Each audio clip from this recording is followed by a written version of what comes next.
Olá pessoal, então nesta aula a gente vai procurar entender as oscilações eletromagnéticas em um circuito RLC, tá? Esse aqui é o capítulo 31, né, do nosso livro Halliday, né? Então basicamente nosso problema é o seguinte: imagine um circuito RLC. Então você tem um capacitor ligado em série com uma resistência que está em série também com um indutor. Então o indutor tem indutância L, a resistência tem resistência R e o capacitor tem capacitância C. Inicialmente eu vou deixar aqui uma chave, tá? Esse circuito aqui está aberto, esse circuito não possui fonte e o capacitor, vamos colocar ele inicialmente carregado. Então as placas do capacitor estão carregadas, né, com carga, vamos chamar de Q0, certo? Então nossa dúvida é o seguinte: como é que assim que eu fechar a chave S, como é que a carga no capacitor varia com o tempo? Como é que a corrente no circuito varia com o tempo? Então, basicamente, nosso objetivo é responder essas duas questões, ou seja, é a gente estudar a dinâmica da carga no capacitor e da corrente no circuito, né? Nesse circuito RLC com o capacitor inicialmente carregado. Então, antes da gente estudar esse circuito mais complexo, vamos primeiramente estudar dois circuitos, né? O circuito RC, que é um resistor com capacitor, e o circuito LR, né, que é o indutor com a resistência. Então vamos primeiramente para o circuito RC, tá? Aqui é uma revisão, a gente já viu isso aqui no curso de eletricidade, né? Esse circuito aqui a gente vai ter um capacitor ligado em série com uma resistência, com um resistor no caso, né, de resistência R, tá? Eu vou colocar aqui essa chave inicialmente aberta, né? O capacitor carregado inicialmente com carga Q0. E a gente vai se perguntar, no momento que a gente fecha a chave S, o que acontece com a carga no capacitor e com a corrente no circuito, né? Essa é a nossa pergunta aqui, né? Então observe o seguinte, né? No momento que você fecha essa chave, né, a tendência natural é que as cargas positivas e negativas se encontrem, né? Devido à força elétrica, né?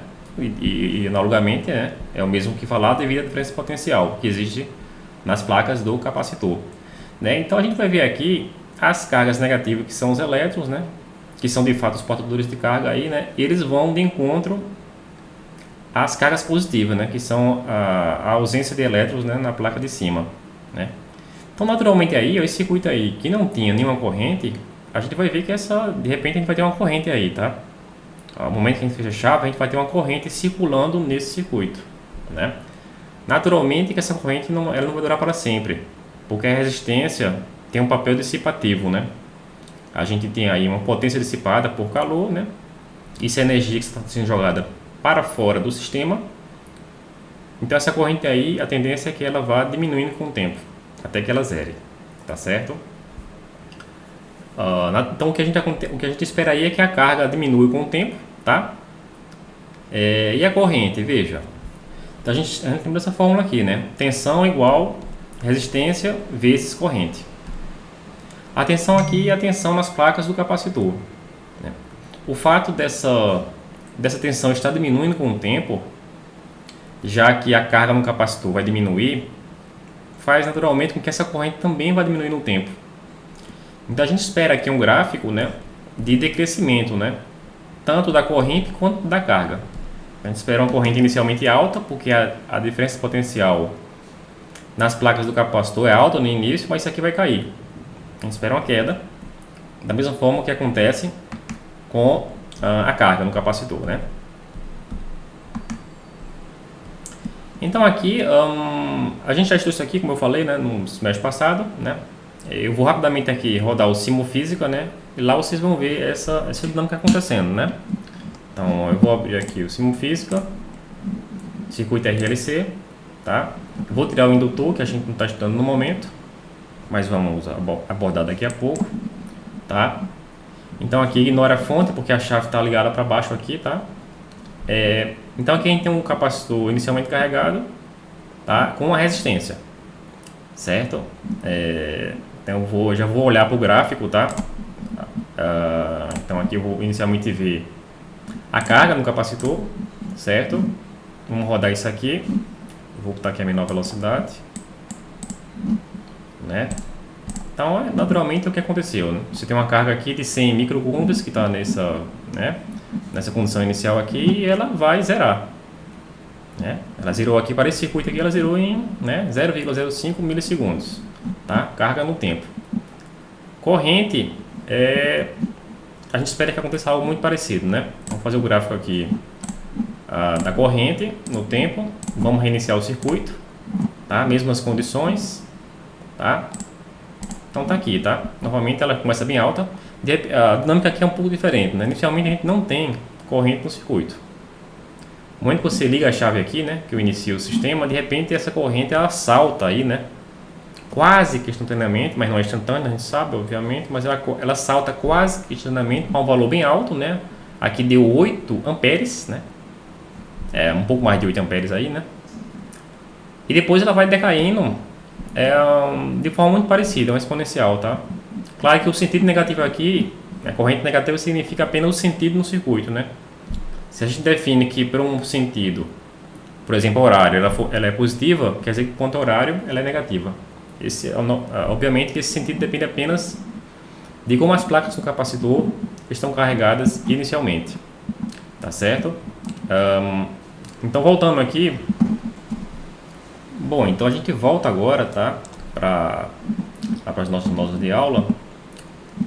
Se a gente quer saber de fato esse comportamento aqui nessa dependência, né, como uma função matemática, ou da carga no tempo, ou da corrente no tempo, basta resolver, né, a equação diferencial ordinária, né, a EDO, que governa a dinâmica do sistema, tá certo? E isso a gente já aprendeu, né, no semestre passado, no curso de eletricidade, tá?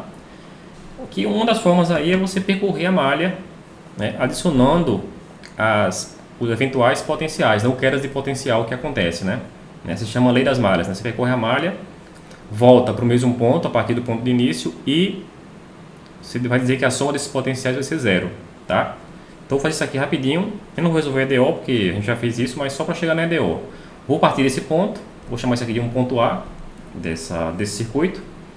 Então aqui é o seguinte, então eu vou partir do ponto A e vou para cima, tá? Vai ser o sentido que eu vou percorrer esta malha, tá? Então, primeiramente a gente encontra aqui esse capacitor. Então a gente vai ter o potencial no capacitor, aí você vai continuar e o próximo dispositivo é o resistor. Então você vai adicionar a tensão no resistor e isso tem que ser zero, tá? A tensão no capacitor vai ser menos a carga nele em um instante de tempo sobre a sua capacitância. A queda de tensão na resistência é menos corrente vezes resistência, tá? Isso aqui é zero. Então eu vou isolar aqui o IR, né? Então você vai ter IR, corrente vezes resistência, igual a menos Q sobre C. Vou passar a resistência, que é uma constante, para o outro lado. Então, corrente menos carga sobre resistência vezes capacitância. Então a gente tem aqui duas variáveis, né? Corrente e carga, mas elas têm uma dependência, né? Sabemos que corrente é a quantidade de carga que passa por unidade de tempo por uma certa seção transversal do fio, né, do circuito. Então isso aqui é dQ dt, carga por unidade de tempo, tá? Então usando essa informação com essa, a gente chega agora no EDO, que tem apenas uma variável, né, dinâmica, né, que vai ser o que? Vai ficar assim, ó, dq, minha corrente, que é dq dt, igual a o lado direito dessa equação, ou seja, menos Q sobre RC. Então essa aqui, como eu falei, é a EDO, que governa a dinâmica desse circuito RC, tá? Resolvendo essa EDO para uma certa condição inicial, a gente tem a carga no tempo, tá? Ó, que é uma função matemática.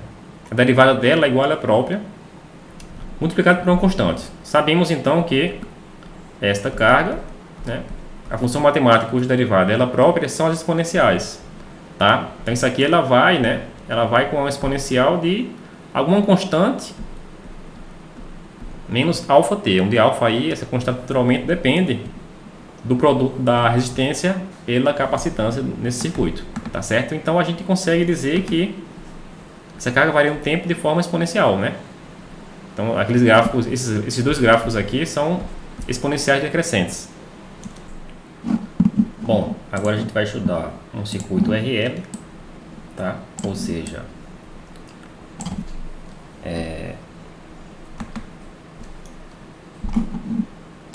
um circuito onde a gente tem,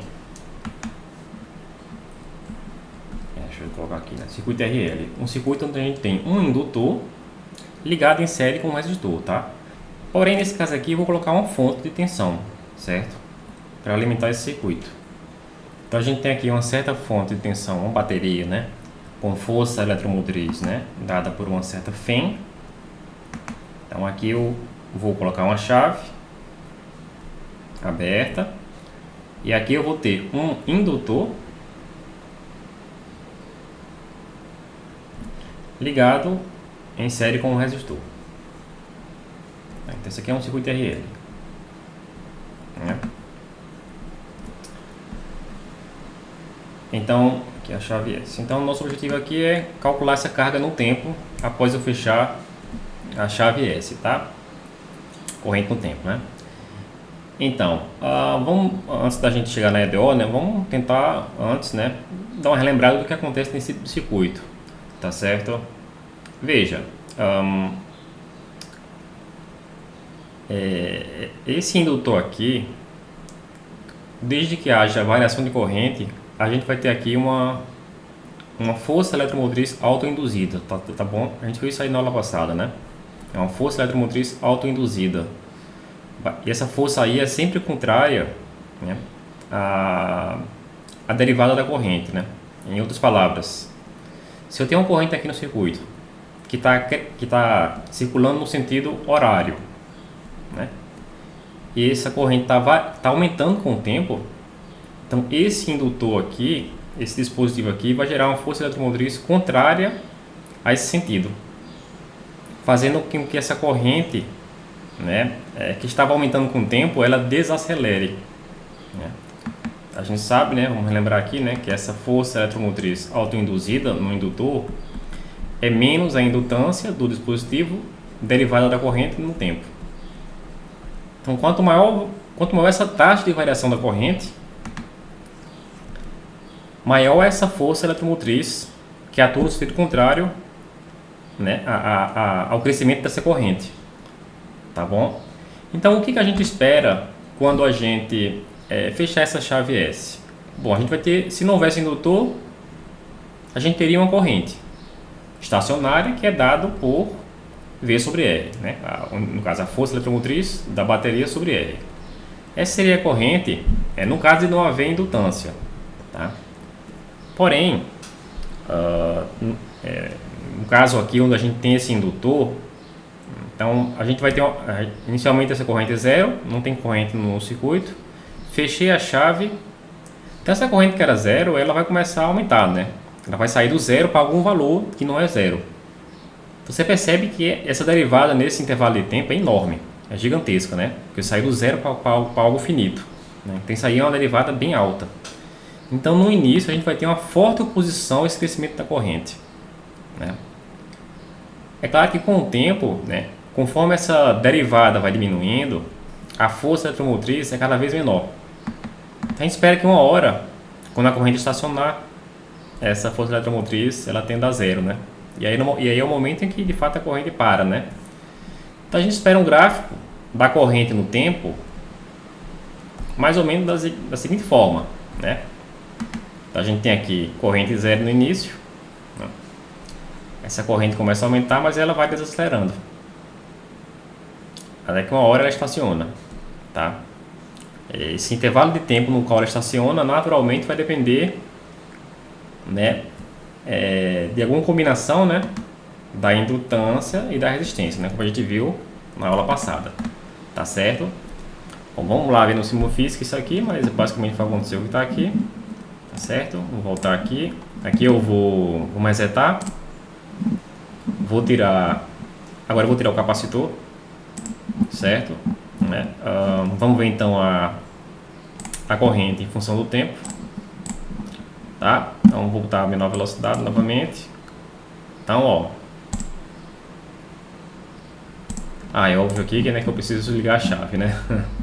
Bom, acho que é bom fazer assim, né? Ó, você tem aqui, não tem corrente nenhuma. Então nesse botão aqui eu vou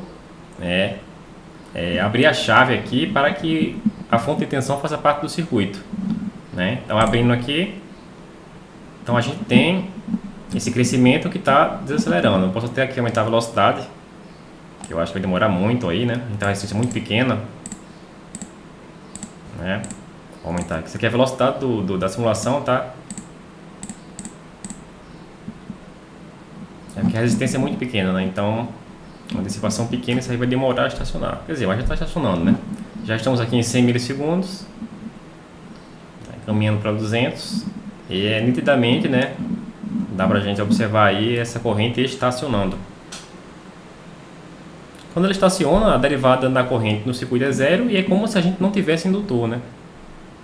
Ele tende a ir para um circuito onde não há indutância. Há apenas uma fonte de tensão, que é a bateria ligada com a resistência. Vou parar aqui. Então, é isso aí que a gente observou lá no circuito.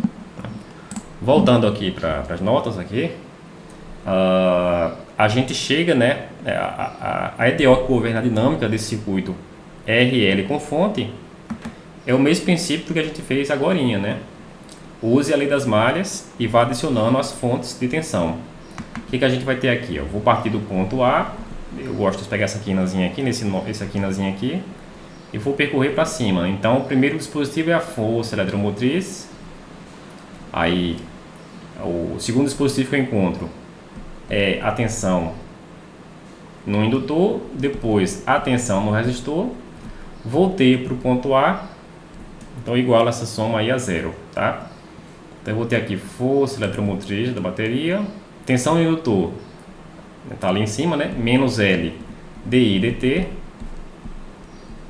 tensão no resistor menos IR, e isso vale, essa soma aí vale zero, né? Então você reorganiza essa EDO, né, de forma a voltar a derivada sempre do lado esquerdo, né? Isso é padrão, né? Então você vai ter o que? L dI dt mais RI igual a força eletromotriz. Você pode reorganizar para ficar assim, né? Derivada da corrente no tempo, o derivado, vou dividir tudo aqui por L, para eu isolar a derivada. Então, mais R sobre L I igual a φ sobre L. Novamente, aí a gente tem uma equação do tipo, né, exponencial, né? A solução disso aqui tem que ser exponencial, né? Porque eu tenho aqui é o que? É minha variável dinâmica I, a derivada da minha variável dinâmica e minha variável dinâmica, né? Esse tipo de EDO aí a gente sabe, lá do curso de equações diferenciais, que isso aí dá uma corrente que varia no tempo de forma exponencial, né? De fato vai ser isso aqui, né? Vai dar isso aqui, ele vai estacionar, né? Então isso aqui é uma constante muito importante, nessa daqui, ó, R sobre L, né? Isso aí é que dá intervalo de tempo no qual essa corrente estaciona. Bom, agora a gente vai estudar um circuito LC, né? Seria o circuito RLC, né? RLC, mas sem a resistência, né? Então, para simplificar, a gente vai tirar a resistência e analisar como é que funciona a dinâmica da carga e da corrente em um circuito com um indutor e um capacitor, sem fonte. Tá certo? Então, primeiramente estudaremos um circuito LC. Então o desenho é esse, né? A gente tem aqui um capacitor, aí eu vou ter uma chave que em seguida eu fecho, ligado com um indutor. Então esse capacitor C está inicialmente carregado e o circuito não possui corrente inicial.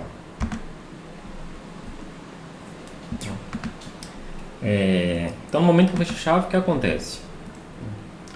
Então, a gente vai primeiramente fazer uma análise qualitativa, né? Tentar entender mais ou menos o que a gente espera. E depois a gente vai resolver a EDO do sistema, né? Para obter uma expressão matemática para a carga e a corrente no circuito. A carga no capacitor e a corrente no indutor, né? Basicamente. E no circuito também. Então, vamos fazer umas previsões aqui, né? De comportamento. Deixa eu subir aqui a tela.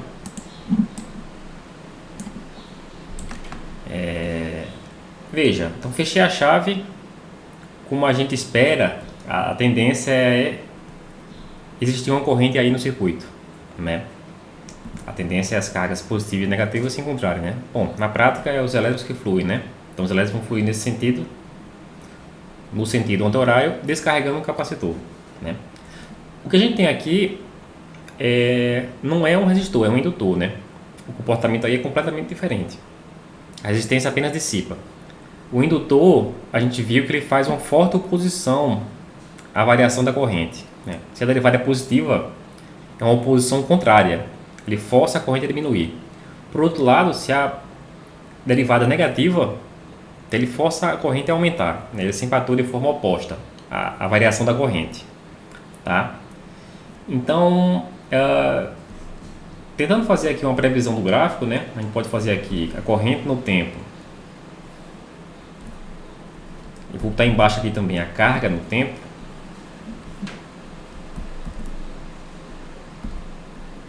Então, a condição inicial para esse caso aqui é capacitor carregado sem corrente no circuito, né? Então, a gente espera aqui um comportamento muito parecido de um circuito RL. Muito parecido, mas não é igual. Parecido, mas não é igual. Então, essa corrente aqui ela vai aumentar, mas ela vai desacelerando, né? Uma hora ela vai chegar num ponto máximo aqui, né? Por outro lado, a corrente a gente espera que vá caindo, né? Porque o capacitor, como a corrente vai aumentando no circuito, a carga vai diminuindo. Uma hora essa carga vai eventualmente zerar, né? Ou seja, não vai ter carga no capacitor, né? As placas estarão descarregadas. Esse é o ponto aqui onde a corrente no circuito é máxima, né? Então, o que a gente tem nesse momento? Inicialmente, tínhamos energia potencial elétrica, né? Armazenada no campo elétrico dentro das placas do capacitor. No momento que a corrente é máxima e a carga nas placas é zero, a gente fez uma transformação de energia, né? A gente tem agora o indutor carregado, né? A corrente máxima está passando para o indutor. Quer dizer então que a gente tem aqui uma energia potencial magnética, né? Corrente máxima significa um campo magnético máximo, né? Então a gente tem aqui energia magnética. Basicamente a gente fez uma transformação, né, de energia elétrica em energia magnética. O que acontece? Eu tenho agora uma corrente máxima. Essa corrente que está fluindo nesse sentido, né, sentido horário, né, que é o sentido dos portadores positivos de carga, né, é assim que a gente convenciona a direção da corrente. Ela continua nesse sentido, tá? Então a tendência agora é inverter a polaridade do capacitor, né? Eu vou começar a carregar positivamente a placa de baixo do capacitor, né? Então aqui a carga vai ficar negativa no capacitor, vai começar a ficar negativa, vai carregando de forma invertida ao ponto de partida, enquanto que essa corrente vai diminuindo, até que ela eventualmente vai zerar, né? Esse é o momento onde eu carreguei o capacitor de forma inversa ao sentido inicial, né? O que eu estou dizendo é o seguinte, né? Eu vou ter aqui o capacitor, vou fazer um pouco melhor aqui, eu vou ter aqui o capacitor com carga positiva embaixo e negativa em cima. O que eu estou dizendo aqui é o seguinte, eu inverti a polaridade do capacitor, né? Esse ponto aqui do circuito, né, que é esse ponto aqui, né, nesses gráficos aqui, é um ponto muito parecido com o ponto de partida, né? Novamente não tem corrente no circuito, só que o capacitor está carregado de forma invertida, né? Então a gente espera aí que o circuito ele não vai parar aí, né? Esse capacitor carregado vai gerar corrente novamente, só que agora no sentido oposto, ou seja, no sentido anti-horário. O que era horário vai ficar agora anti-horário. Então eu vou ter uma corrente fluindo nesse sentido agora.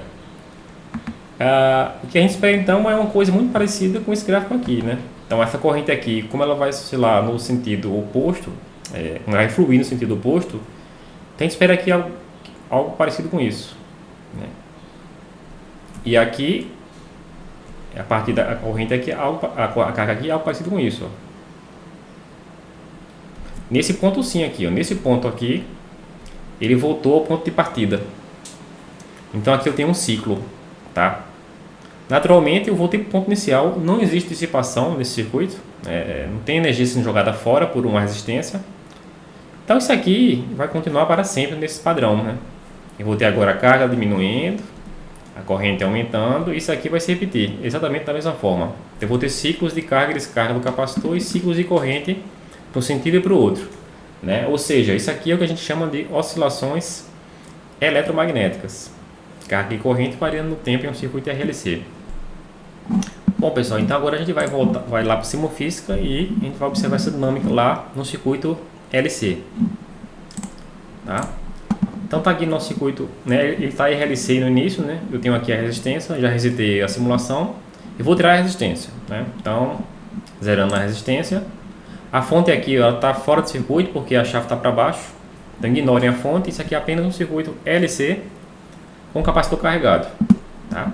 Vamos olhar aqui para a carga no capacitor em função do tempo, tá? Eu vou colocar aqui o gráfico das variáveis dinâmicas, as informações das variáveis dinâmicas e os gráficos de barra das energias, né? Que a gente tem que olhar também para a energia, né? Então, o ponto de partida é o capacitor carregado. Então, ele está com energia armazenada, energia elétrica, e não tem energia no indutor, tá? Então, ó, quando a gente inicia essa dinâmica, né, o que a gente está percebendo é justamente isso, né? A carga está diminuindo, o capacitor está começando a diminuir, significa que a energia nesse capacitor está diminuindo, e como a corrente está aumentando, a gente tem agora energia magnética no indutor. Essa energia está aumentando. Aqui está havendo uma transferência de energia. A energia elétrica está se convertendo em energia magnética, tá? Então, no momento aqui que eu vou descarregar, né, que esse capacitor vai ser descarregado, que é esse ponto mais ou menos aqui, ó, zerei minha carga, então a energia foi completamente convertida em energia magnética. Então aqui a gente tem as linhas de campo magnético, né, nesse sentido aqui que está aqui na simulação, né, e a gente já analisou previamente que essa corrente aqui, né, que são esses pontinhos representados por esses pontinhos verdes, né, essa corrente continua fluindo, tá, no mesmo sentido. Isso aí vai fazer com que o capacitor agora comece a ser carregado com polaridade invertida. Observe aqui que a direção do campo elétrico no capacitor está trocado agora, tá? Então, esse ponto aqui é 1/4 de ciclo, né? O ponto onde o capacitor descarrega pela primeira vez e o ponto onde há pela primeira vez a troca de energia elétrica para energia magnética. Isso é 1/4 de ciclo, né? O meio ciclo acontece justamente quando o capacitor é carregado, completamente carregado no sentido oposto, com polaridade invertida. Esse aqui é o ponto quase que inicial, só que o capacitor está com polaridade invertida. Então, novamente energia elétrica máxima sem energia magnética. E a gente percebeu, né, então, que isso aqui vai quase que repetir o primeiro ciclo, só que no sentido oposto da corrente, né? Então, nesse ponto aqui, que deu mais ou menos aqui, né, 4,5 milissegundos para essas condições aqui, para esses parâmetros aqui, né, dessa simulação, a gente tem aqui a volta para o ponto de partida. Esse aqui sim é um ciclo. Houve 4 trocas de energia, né? E o sistema aí voltou para o ponto de partida. Isso aqui vai ficar para sempre. No circuito ideal, não tem resistência, isso aqui vai... Posso até aumentar aqui a velocidade da simulação, isso aqui fica para sempre, né? Claro que isso aqui não existe na prática, né? Porque mesmo o fio possui uma resistência, né? O fio que conecta o capacitor com o indutor, ele tem uma resistência por menor que seja. Então, na prática, não é possível observar esse fenômeno oscilando para sempre em um circuito, né, LC simples no laboratório. Bom, agora a gente vai descrever matematicamente como é que a carga corrente oscila no circuito. Vou voltar aqui para as notas de aula. Deixa eu apagar isso aqui para ter mais espaço. Pois então, né, novamente, lei das malhas, começando desse ponto A para cima. Então, eu vou ter potencial no capacitor, mais o potencial no indutor, igual a zero, né? Então, potencial no capacitor, né? Menos carga sobre capacitância, potencial no indutor, menos L dI dt, igual a zero. A gente multiplica por menos 1, né? Vai ficar L dI dt mais Q sobre C igual a zero, né? Essa aí é a DO, só que a gente vai ter que fazer algumas mudanças aí, né? Porque a gente tem, a princípio, aqui duas variáveis dinâmicas, né? A gente sabe que uma depende da outra, então a gente consegue reescrever a equação com apenas uma variável dinâmica.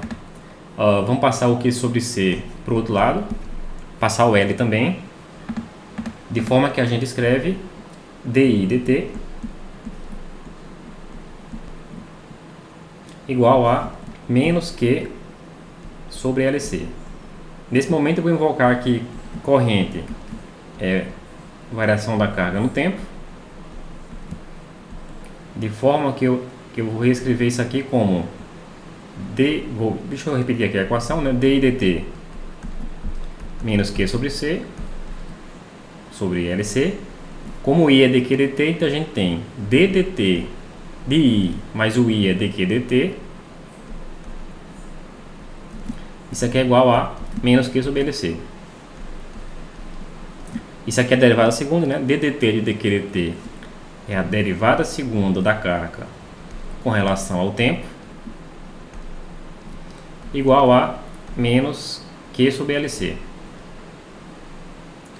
Então, a EDO que governa esse tipo de circuito é uma EDO de segunda ordem, tá, pessoal?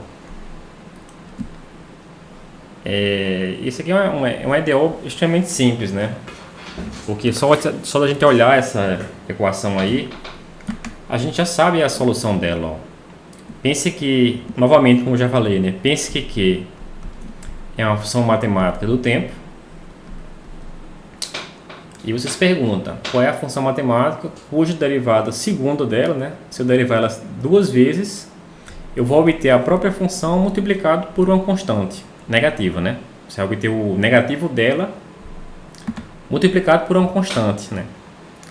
A gente sabe que existem duas funções matemáticas que obedecem a isso aí.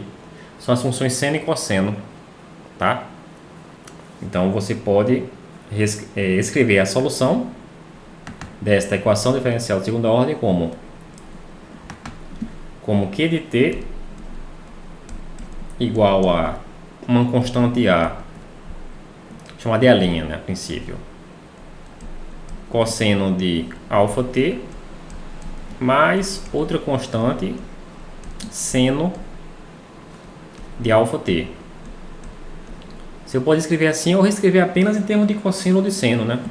Então isso aqui é uma forma de escrever, ou Q de t, você pode escrever como uma constante A, cosseno de alfa t mais um beta. Eu vou adotar aqui a segunda forma, tá? Que é que o livro lá usa, né? Mas a de cima é igualmente válida.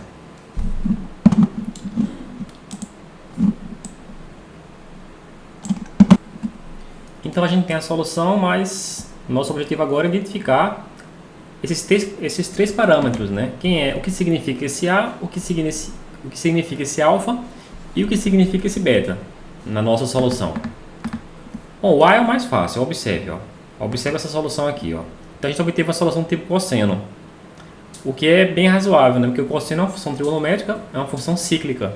A gente sabe que o gráfico do cosseno é isso aqui. Qual o tamanho desse...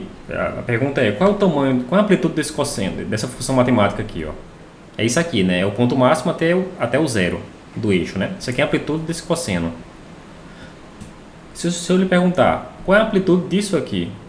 Como o cosseno vai de menos 1 até 1, a amplitude é justamente esse parâmetro aqui que está multiplicando o cosseno, né? E como eu estou aqui descrevendo a carga no tempo, é natural a gente pegar esse A e trocar ele por Qzão.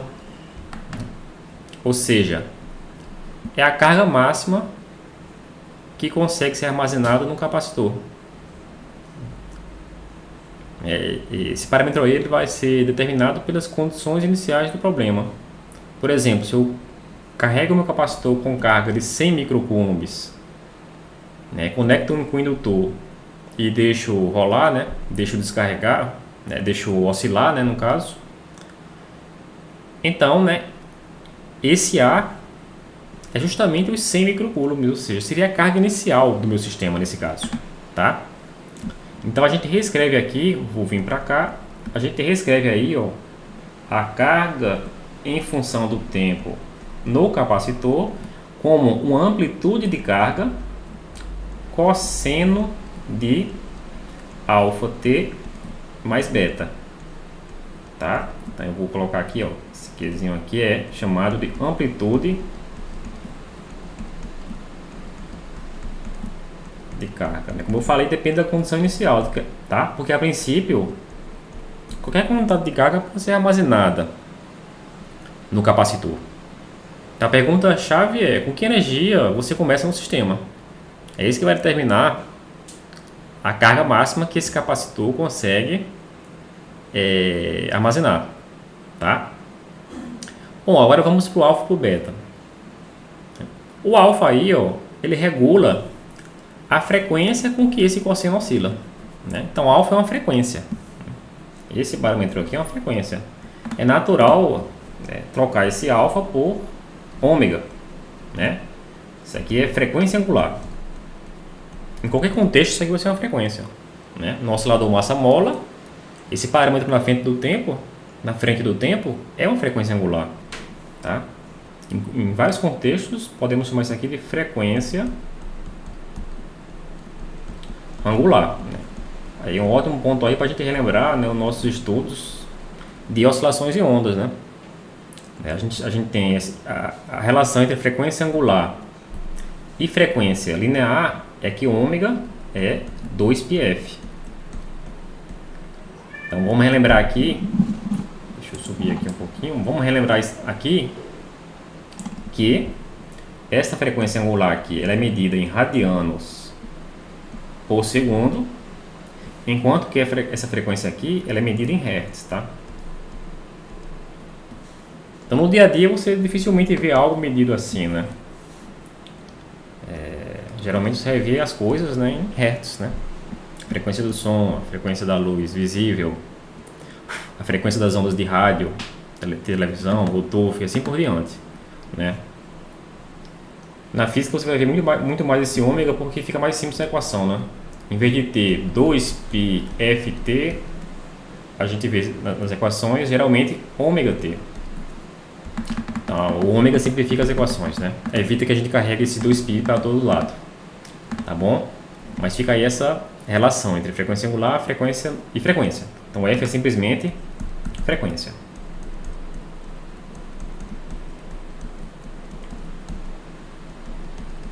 Bom, e também o período, né, pessoal? A frequência é a rapidez com que esse cosseno oscila.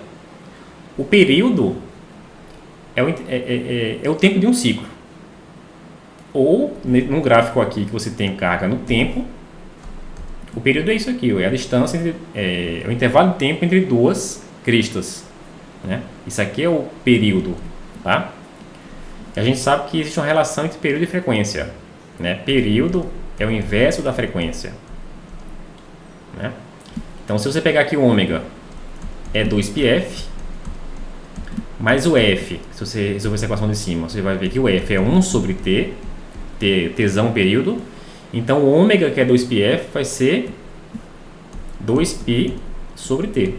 Tá? Então, tem outra equação aqui que é bom a gente ter assim de cabeça, né? Que a relação entre frequência angular e período é essa.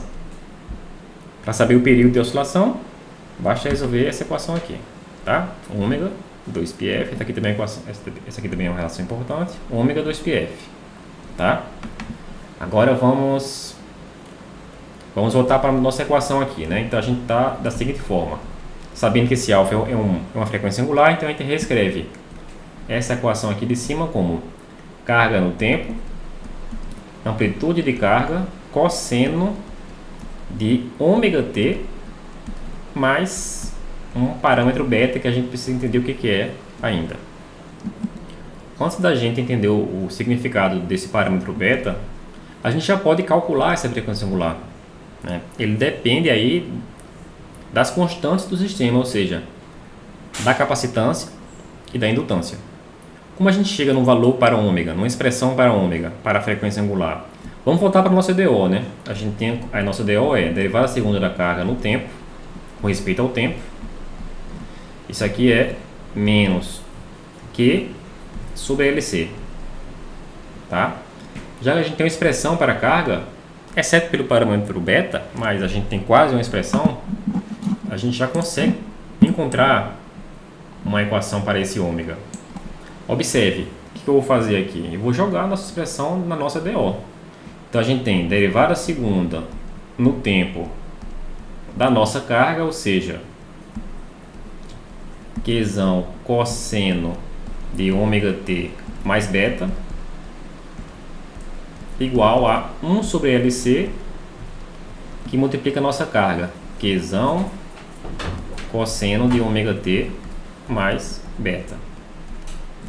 Aqui eu vou derivar duas vezes o cosseno, né? Derivada do cosseno é seno, derivada do seno é cosseno. É menos cosseno, quer dizer, derivada do cosseno é menos seno e derivada do menos seno é menos cosseno. Então eu vou chegar no menos cosseno, só que tem que aplicar a regra da cadeia, né? Se eu derivar tudo, derivar o argumento. O argumento é ômega t mais beta. Derivada de ômega t mais beta é com relação ao tempo da ômega. Eu vou derivar isso aí duas vezes, tá? Então eu vou fazer um pouco mais rápido, né? Isso aqui é uma coisa que vocês já viram muitas vezes. Isso aqui é cálculo integral, esse cálculo diferencial, né? Isso já foi visto várias vezes. Eu vou direto aqui, tá, pessoal? Vai ficar assim, ó. Vai ficar... Eu vou cair com ômega duas vezes para fora do argumento do cosseno. Então eu vou ter menos amplitude de carga, ômega quadrado, cosseno de ômega t mais beta. Se está na dúvida nessa passagem, aconselho que faça ela, tá? Do lado direito aqui eu vou repetir, não tem muito o que fazer. Menos 1 sobre LC, carga, amplitude de carga, cosseno de ômega t mais beta. Aqui você pode ir cancelando algumas coisas, vai cancelar o sinal negativo, vai cancelar essa amplitude de carga, vai cancelar todo esse cosseno. Então você vai chegar aí, ó, numa expressão para o ômega, né? Ou seja, ômega quadrado 1 sobre LC.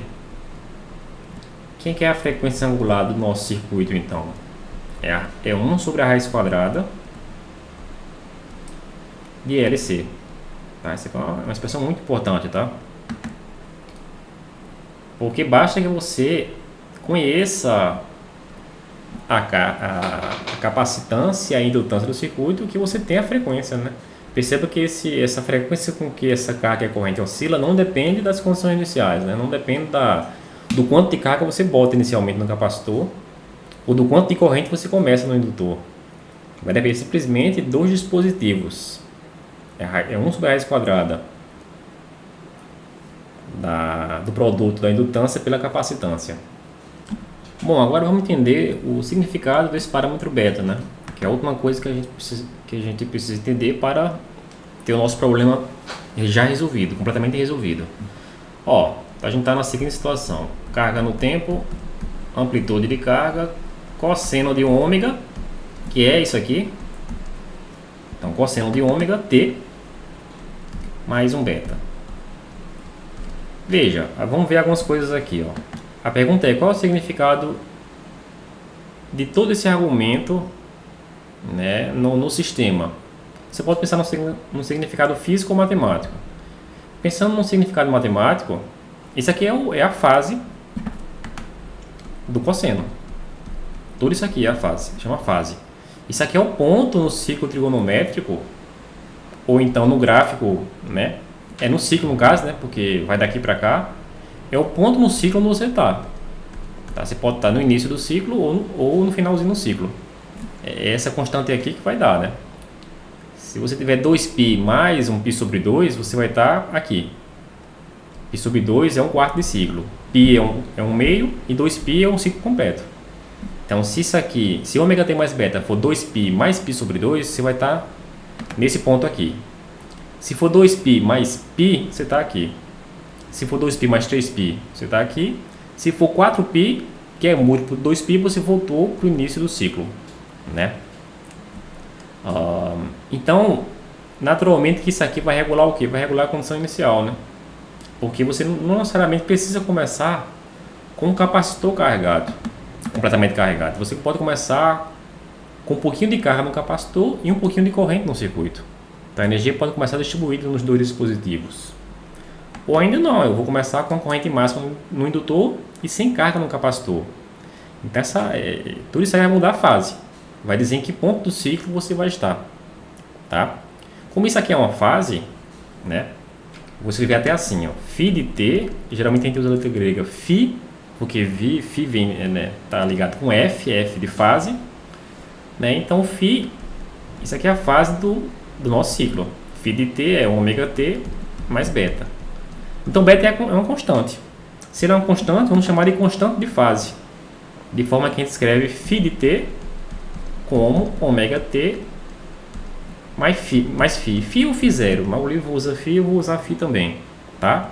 Então aqui a gente vai trocar o beta para φ, né? Que tem um significado de constante de fase muito mais claro. Assim a gente chega então na expressão final, né? Para a carga no tempo em um circuito LC. Amplitude de carga, cosseno de ômega t mais uma constante de fase.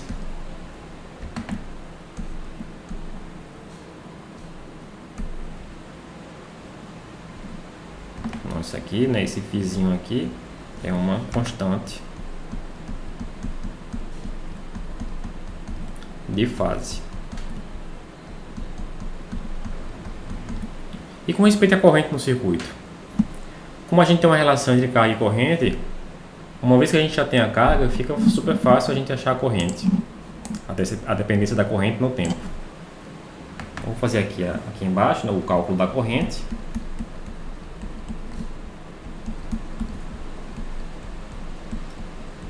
Basta que derivemos a carga, né? I é dq dt. Então, essa corrente no tempo vai ser a derivada temporal de amplitude de carga cosseno de ômega t mais constante de fase. Então, essa carga no tempo vai ser, a derivada do cosseno vai dar menos seno. Usando a regra da cadeia, você vai ter o ômega saindo do seno, então você vai ter aqui menos ômega Q seno de ômega t mais fase. A princípio seria isso, vou passar para cá.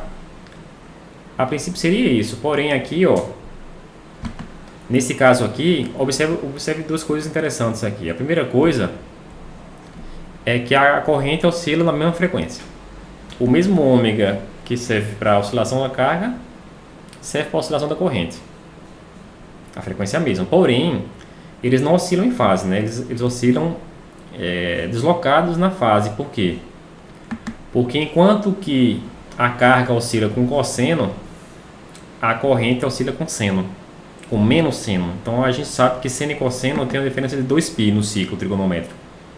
Então você vai ter os gráficos aí de carga e de corrente deslocados por um fator, né, de π sobre 2. Π sobre 2 de diferença. Né? E outro ponto aí interessante, né, é a amplitude da corrente. Ó. Essa constante na frente aqui é a amplitude da corrente. E essa amplitude aí é ômega Q. Então a gente tem aí Bom dia. Posso ajudar? A gente tem aí uma relação entre amplitude de carga e amplitude de corrente. Alô, em que posso então ajudar? Eu vou reescrever. Então eu vou escrever essa corrente aqui no circuito como I seno de ômega t mais uma constante de fase. Então a gente chegou nas expressões para a carga e a corrente no circuito LC, tá? Aí a gente lembra aqui que se você não tem informação sobre esse I, você acha. O I é menos ômega Q. É outra relação importante aí entre as amplitudes de corrente e de carga, tá certo? Agora, com respeito às energias, né? Como carga e corrente oscilam, naturalmente, a gente já viu também na simulação, né? Que as energias também oscilam. A gente vai ter uma troca de energia elétrica para magnética e vice-versa, tá? Então, a gente chega nessas expressões para as oscilações da energia, lembrando das fórmulas, né? Qual é a energia? O que está aqui, né? Oscilações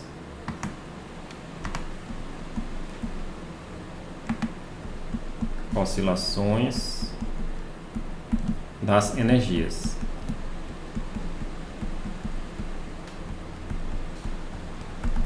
Então, quais são as fórmulas? A energia armazenada no capacitor, né, que é a energia elétrica, isso aqui é carga ao quadrado sobre 2C. Então, como a gente tem uma expressão para a carga, a gente vai ter uma expressão para a energia, né? Vou escrever aqui do lado, a energia potencial elétrica armazenada no capacitor, no caso é no campo elétrico, mas, né, também pode dizer que é no capacitor.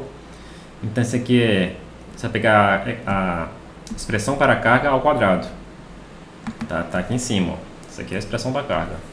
Então, isso aqui é Q quadrado sobre 2C cosseno ao quadrado de ômega t mais fase. Então é claro, né, que a energia oscila diferente, tá? Ela não oscila com cosseno, oscila com cosseno ao quadrado. Então o ciclo para a energia, a gente viu também na simulação, né? Que o ciclo para a energia ele é alcançado na metade do tempo, com respeito ao ciclo da carga, tá? Porque é o quadrado do cosseno, tá? E o mesmo cálculo aí a gente faz para a energia magnética armazenada no indutor, né? Então o B, né, energia magnética, isso aqui a gente sabe que isso aqui é 1/2 de L I quadrado, né? Então resolvendo aí, colocando aí as informações, então a energia armazenada no indutor em função do tempo, isso aqui vai ser L I quadrado, né, que então vai ser Izão quadrado, seno ao quadrado de ômega t mais fase, mais constante de fase, dividido por 2, né? Se você pegar a informação de que é ômega q, né, com menos aqui, mas o quadrado não vai fazer diferença, então essa energia magnética vai dar 1/2 de L ômega ao quadrado Q quadrado seno ao quadrado de ômega t mais constante de fase. Aí a gente pega a informação de que ômega ao quadrado é 1 sobre LC. Então perceba que esse L aqui vai cancelar com esse. Em que expressão a gente vai chegar? A gente vai chegar aqui, a energia magnética armazenada no indutor vai ser Q quadrado sobre 2C seno ao quadrado de ômega t mais constante de fase, tá? Perceba que as expressões aí das energias elétricas, das energias elétrica e magnética são muito próximas, tá? É a mesma amplitude, tá? Só que enquanto um oscila com cosseno quadrado, o outro oscila com seno quadrado. É claro que a amplitude deveria ser a mesma, né? Por conservação de energia, né? Se em um determinado ponto do ciclo toda a energia elétrica é convertida em energia magnética, né? É claro que essa amplitude da energia tem que ser a mesma, tá? Bom, agora vamos fazer um exemplo, tá? Esse exemplo aqui que eu vou colocar é o exemplo 31.1 do livro, que é esse aqui que está na tela. Vou tentar para vocês enxergarem.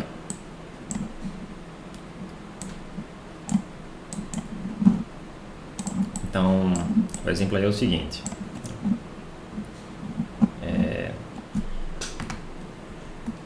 Então, um capacitor de 1.5 microfarad é carregado com 57 volts.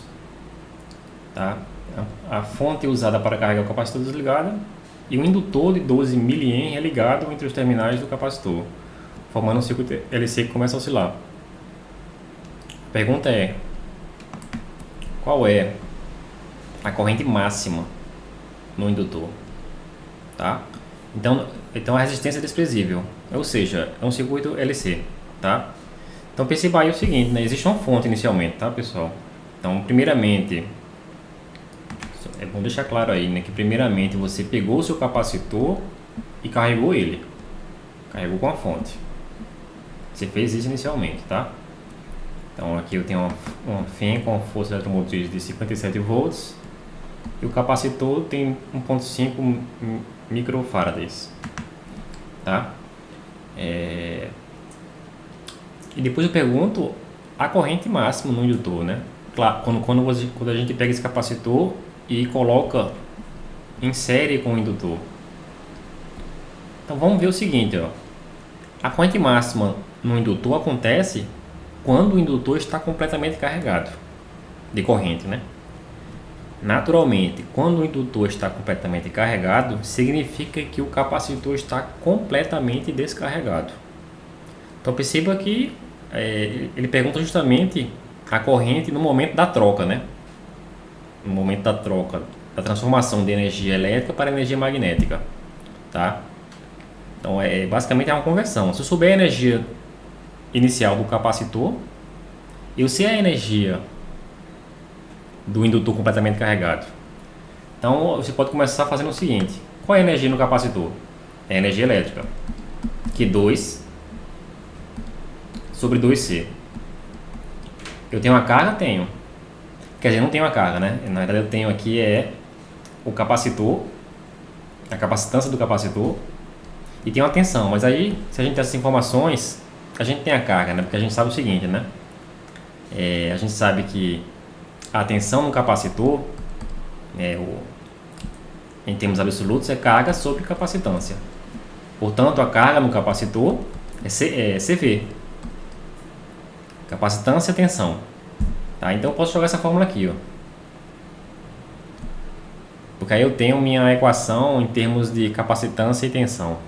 Que eu tenho a tensão e tenho a capacitância, né? Então, ó, eu vou escrever a energia elétrica no capacitor como Q quadrado, ou seja, C2V2 sobre 2C. Simplificando aí o C, né? Então a energia no capacitor a gente pode escrever como CV2 sobre 2. Eu tenho a capacitância e tenho a tensão, né? Que é a tensão da força eletromotriz da minha fonte, tá? Então eu tenho a minha energia já, né? O que acontece então é que essa energia elétrica, vou vir para cá agora, tá? Essa energia elétrica vai ser transformada totalmente em energia magnética, né? Então eu posso igualar, né? Energia elétrica igual a energia magnética. Que aí eu sei a corrente máxima nesse indutor, né? Em outras palavras, eu escrevi isso aí, pessoal. Por que eu estou dizendo que eu posso igualar, né? Porque eu estou dizendo que quando o capacitor está descarregado, a energia no indutor vai ser a energia máxima do capacitor. Estou dizendo isso, tá? A energia do indutor é 1/2 de L I quadrado. Esse I aí é o I máximo, porque o capacitor está descarregado. E a energia que foi convertida do capacitor para o indutor é essa que eu acabei de escrever, CV2 sobre 2.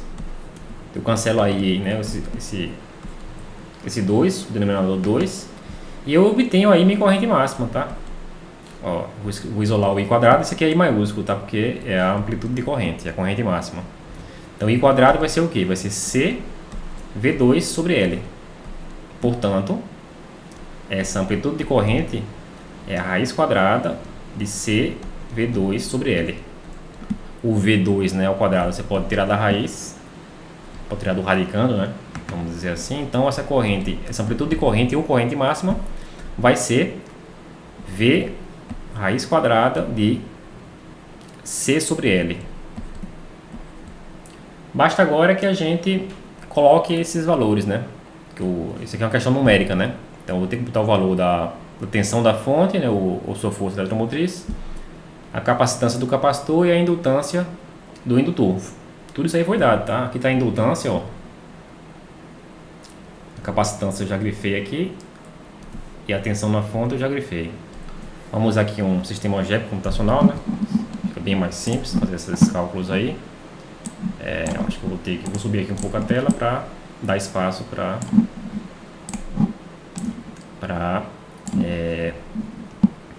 o meu sistema algébrico aqui, tá? Ó, então eu tenho o que aí, ó? Eu tenho aí que a minha corrente vai ser o que? Vai ser, olhando para a expressão, deixa eu grifar aqui a expressão antes, tá? Essa aqui é a expressão que a gente obteve, estou olhando para ela, tá? Então, você vai ter aí, ó, V, que é 57 volts, que multiplica a raiz quadrada dessa fração aí, né? Que é capacitância, 1.5 microfarad, micro é 10 a menos 6, dividido por a indutância, que é 12 mH. Mil é 10 a menos 3. Então é menos 3. Então isso aí dá uma corrente máxima de 637 miliamperes. Então, corrente aqui máxima 637 miliamperes. Essa aqui é a resposta numérica dessa questão. Bom, pessoal, então continuando aqui, vamos fazer um outro problema, um outro exemplo, né, que é o exemplo 31.2 do livro. Vou colocar ele aqui. Tá, ele é uma sequência do 31.1. Então vou começar a ler ele aqui, né? Então é o seguinte: na situação descrita no exemplo 31.1, suponha que o indutor seja ligado ao capacitor no instante t igual a zero. O resultado é um circuito LC como da figura 31.1. Qual é a diferença de potencial V de L de T entre os terminais do indutor em função do tempo? Então é o mesmo circuito passado, tá? E o que ele quer é o seguinte: como é que a tensão no indutor varia no tempo? Então eu tenho que achar uma função matemática, né, para descrever esse potencial, dependendo do tempo. Bom, então o circuito é o circuito LC, vou desenhar ele aqui. Capacitor ligado com o indutor. Esse capacitor foi carregado com uma tensão de 57 volts e em seguida foi ligado com o indutor. Aí que ele começa a descarregar, né, que vai dar origem às oscilações eletromagnéticas. Eu vou copiar aqui os parâmetros do problema anterior, né? A gente tem uma capacitância de 1,5 microfarad, uma indutância de 12 mH,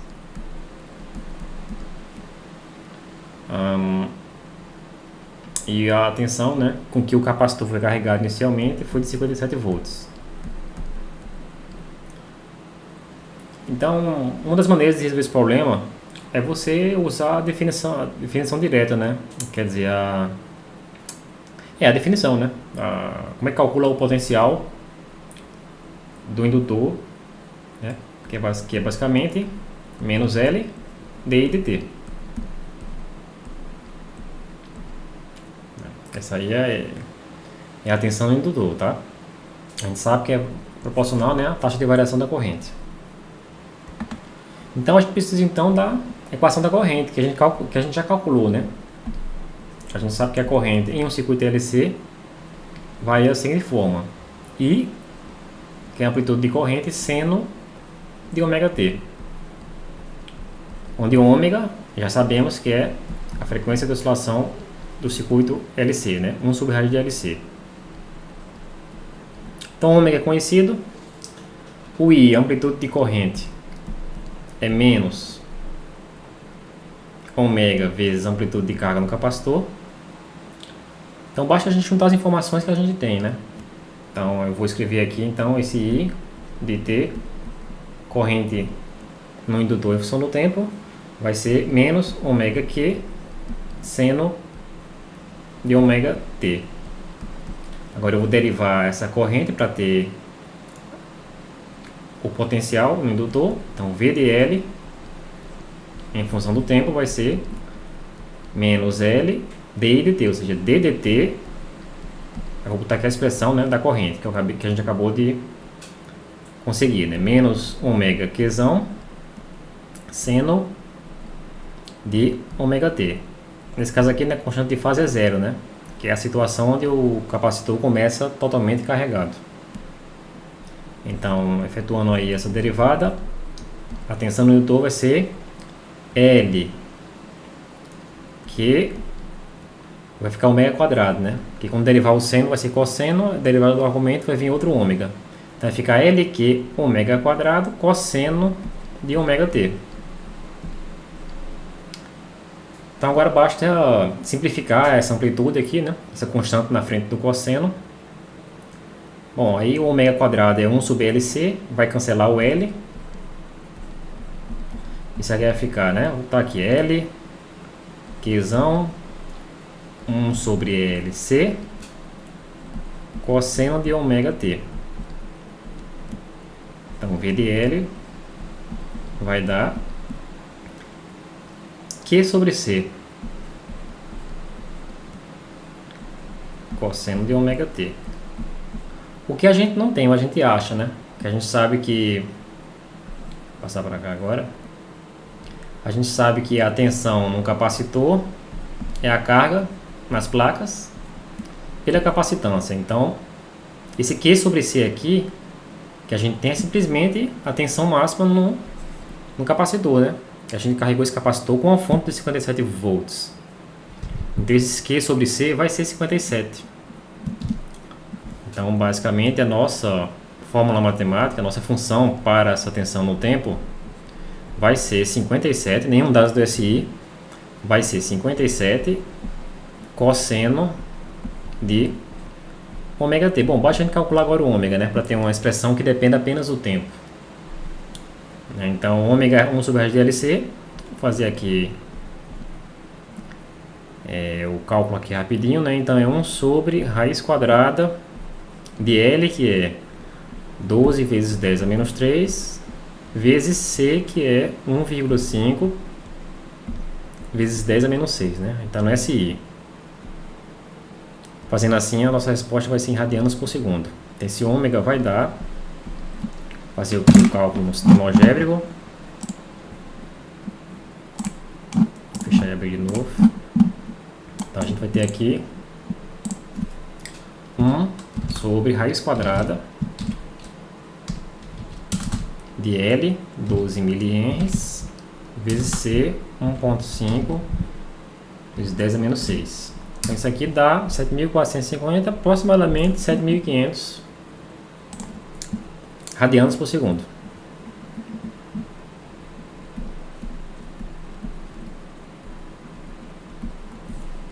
Portanto, agora a gente tem uma expressão que depende apenas do tempo, ou seja, tensão no indutor ela vai variar no tempo segundo a expressão 57 cosseno de 7.500 T. Essa aqui é a resposta.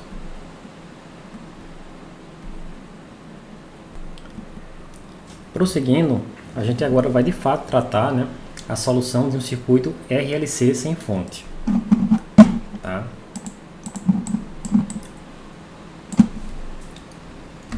Então, circuito RLC sem fonte.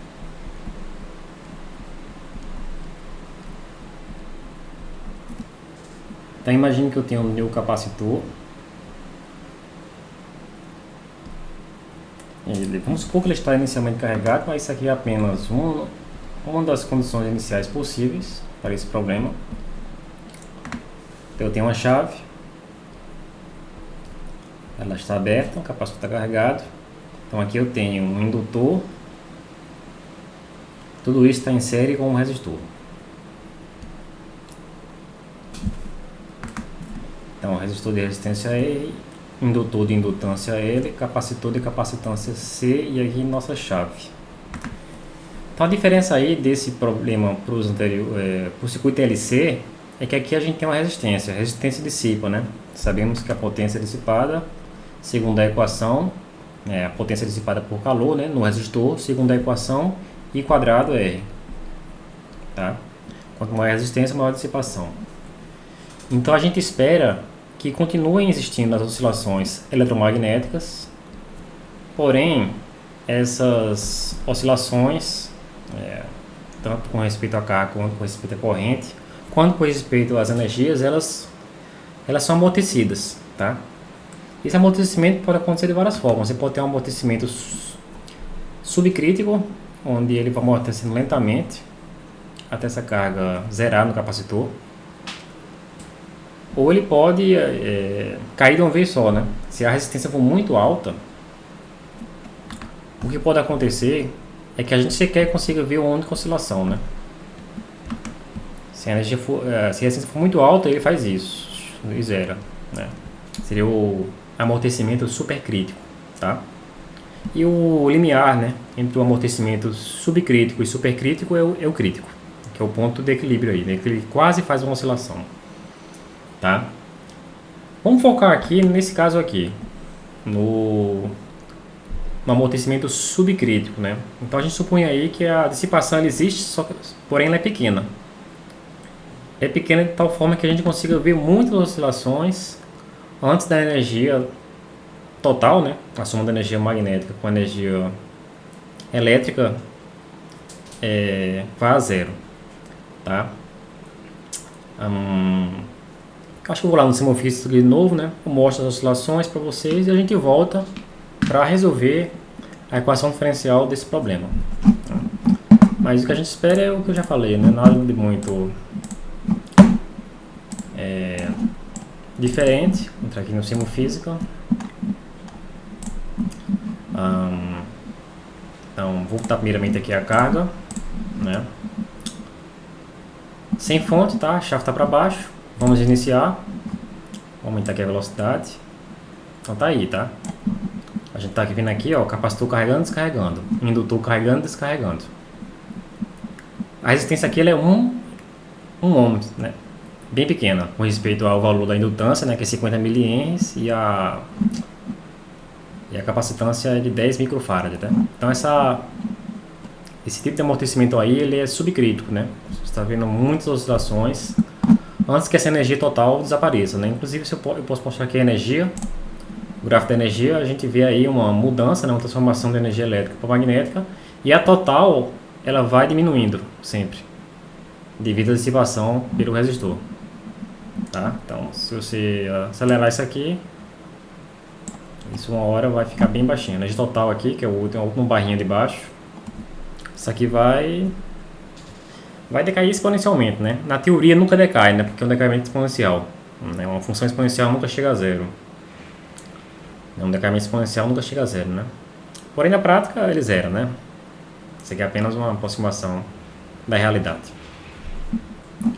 Bom, agora vamos voltar para as notas de aula e encontrar, né? Encontrar e resolver, né, a equação diferencial ordinária que rege a dinâmica desse circuito RLC, tá? Então é o mesmo procedimento, eu já fiz 2 vezes aqui, vou fazer pela 3ª vez. Vou partir de um ponto que eu estou chamando de ponto A, sentido para cima, e vou percorrer a malha, né? E vou adicionar os potenciais, né? Lei das malhas, né? Então primeiro, vou encontrar aí, né, potencial do capacitor mais o potencial no indutor mais o potencial no resistor. Essa soma tem que ser zero. Então potencial no capacitor menos Q sobre C, potencial no indutor menos L dI dt, potencial, né, no resistor, queda de potência no resistor, RI. Isso tem que ser zero. Então multiplica tudo por menos 1, rearruma as derivadas, né? Então eu vou ter aqui L dI dt mais RI mais Q sobre C igual a zero. Então, a gente sabe que corrente é dQ dt. Então, eu vou ter aqui L d dt de dQ dt mais R dQ dt mais Q sobre C igual a zero. Então, a gente chega na EDO, que é a seguinte: L, derivada segunda da carga com relação ao tempo, mais R dQ dt, mais Q sobre C igual a zero. Então, essa equação aí que a gente tem que resolver. Bom, existem várias formas, tá, de resolver essa equação aqui, tá? Existe mais de uma forma, né? Pelo menos umas 3 que eu sei que existe. Eu acho que a forma aí mais direta é usar aquelas técnicas que a gente aprende lá no curso de cálculo 4 ou então, né, equações diferenciais, né? Eu sei que é uma equação desse tipo, né, a gente tem variáveis constantes, no caso, coeficientes constantes, eu quis dizer, né? A equação equação diferencial ordinária de coeficientes constantes. Isso aí vai acabar em algum processo do cálculo, a gente acaba numa equação de segundo grau, né? E o tipo de solução que vai aparecer vai depender das raízes da equação de segundo grau. Se as equações são reais, então a solução é exponencial, né? Isso aí vai indicar o amortecimento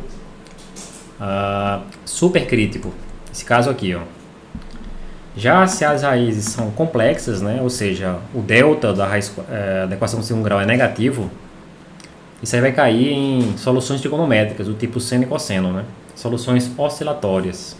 Ou seja, esse caso aqui. Então, o que vai regular aí, né, a diferença entre o amortecimento supercrítico e subcrítico é o valor do delta, né, que vai aparecer na equação de segundo grau, né? Esse delta aí vai envolver os parâmetros do problema. É justamente os 3 parâmetros de interesse aqui, né? É o capacitor, é o valor do capacitor, o valor do resistor e o valor do indutor. Dependendo de como esse circuito está sendo, né, o valor desses dispositivos, você vai ter um amortecimento crítico ou subcrítico. Como eu falei lá na simulação, né, um R muito pequeno, né, em termos relativos, vai dar um amortecimento subcrítico, com muitas oscilações. Já um R muito grande, o que leva a alta dissipação, isso aí ele nem oscila, né, e corresponde ao amortecimento supercrítico. Entretanto, eu vou usar aqui uma técnica um pouquinho diferente, né? Vou aproveitar a solução do circuito LC e fazer uma pequena modificação na função que a gente está querendo encontrar, né? Basicamente é isso. A gente sabe que no circuito LC sem resistor, sem dissipação, a gente tem uma oscilação do tipo cosseno ou seno, né? Então a gente antes, né? Só para relembrar aqui vocês, a gente acabou de ver, né? No circuito onde a resistência é zero, a solução a gente viu com respeito à carga, que é uma amplitude de carga cosseno de ômega t mais uma constante de fase. Bom, agora a gente tem um circuito dissipativo, né, onde cargas e correntes vão ser dissipados, né? A corrente vai para zero em algum instante de tempo, assim como a carga nos capacitores, nas placas do capacitor, tá? Então a gente espera aí que essa função aqui agora seja a função do tempo, né? Que é o que vai permitir esse decaimento aqui, ó, na amplitude de carga, né? A gente até pode chutar que seja exponencial, tá? Mas vou deixar isso aí em aberto, né? Então o que eu vou fazer basicamente para um circuito com resistência diferente de zero é supor então que minha carga no tempo vai simplesmente dizer que a amplitude de carga é uma função do tempo. Então eu vou ter um Qzão de t cosseno, e aqui eu vou voltar para o parâmetro alfa, tá? Que vai ser mostrado daqui a pouco que essa oscilação aqui não é a mesma que essa, ela é um pouquinho diferente, tá? Então eu vou chamar de alfa de volta e vou tentar encontrar quem é esse alfa, né? Então o que restou para a gente fazer é encontrar o valor de alfa e como é que essa função se comporta, né? A gente intuitivamente sabe que parece ser um decaimento exponencial. O que eu faço então é pegar essa solução de teste e jogar de volta na EDO. Basicamente isso. Isso aqui é um termo, é um processo muito conhecido assim, se faz muito na física, né? Você usando o insight físico tenta adivinhar uma solução com alguns parâmetros que são ajustáveis, você joga na equação que você quer resolver e encontra esse parâmetro ajustável que você não sabe quanto é que vale, né? É mais ou menos isso aqui que eu vou fazer nesse caso aqui, né? Então vai dar mais ou menos, vai dar isso que eu falei, né? Ou seja, voltando lá para a EDO, você vai ter L derivada segunda da nossa função Qzão cosseno de alfa t mais φ mais R derivada da mesma função com relação ao tempo, Q cosseno de alfa t mais φ mais Qzão sobre C cosseno de alfa t mais φ igual a zero, tá? Então nosso objetivo agora é simplificar essa equação aí, essa EDO que está na tela aí, tá? Então envolve aí a derivada segunda, né? E lembrando que essa função aqui depende do tempo, tá? Então nessa derivada aí eu vou aplicar aí a regra do produto, né? Vou lembrar aqui que vocês já viram isso em cálculo, mas se eu tenho duas funções matemáticas, duas funções que dependem do tempo, um f e um g, imagine um produto de duas funções conhecidas, né? Isso aí vocês já viram várias vezes, mas vou relembrar para vocês, né? A derivada desse produto é a derivada da primeira função vezes a segunda, mais a primeira função vezes a derivada da segunda, tá? É isso que eu vou aplicar aqui duas vezes, né? Tanto na derivada segunda quanto na derivada primeira, tá? Eu vou começar então primeiramente pela derivada primeira, tá? Então deixa eu fechar aqui para não juntar aqui. Então, ó, derivada no tempo de Qzão de t, vou até botar a dependência explícita, né, para a gente não esquecer que esse Q varia no tempo. Cosseno de alfa t mais φ. Então isso aqui vai valer quanto, ó? Vai ser a derivada do Q vezes o cosseno, derivada da primeira função vezes a segunda, mais a primeira função vezes a derivada da segunda. Derivada de cosseno é menos seno. Então aqui vai ficar um menos seno de alfa t mais φ. Eu vou botar até um colchete aqui. Vezes a derivada do argumento. Então é alfa. Tá? É regra da cadeia, é regra do produto com regra da cadeia. Tá? Então eu vou rearrumar essa resposta, né? Então isso aqui eu vou ter Q', derivada de Q vezes cosseno de alfa t mais φ, mais, caso menos, pela regra do sinal aí, menos alfa Qzão seno de alfa t mais φ. Bom, isso aqui já é o resultado da primeira derivada aqui em cima. Só que para o primeiro termo eu preciso derivar a segunda, né? Então eu vou derivar novamente esse termo aqui que eu acabei de obter, né? Então vou vir para cá, tá? Então agora eu vou ter d dt de Q' cosseno de alfa t mais φ menos alfa Qzão, que é Q de t também, tá? Mas enfim, seno de alfa t mais φ. Então isso aqui vai dar derivada da primeira função vezes a segunda, mais a primeira função vezes a derivada da segunda. A derivada do cosseno é menos seno